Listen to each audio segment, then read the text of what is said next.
In this video, I will show you how to hide Instagram friends list. Now, if I don't want any new people to see who my followers are and who I'm following, this is what I'm going to do. The first thing is to click on the profile icon on the lower corner.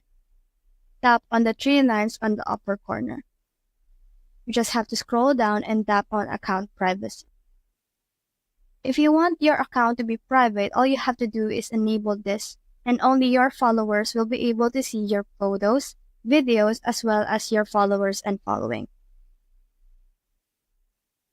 Now, if you have a specific person that you don't want them to see who your followers and following are, like example this one, all I have to do is to go to their profile and click on these three dots on the upper corner, and then click on block.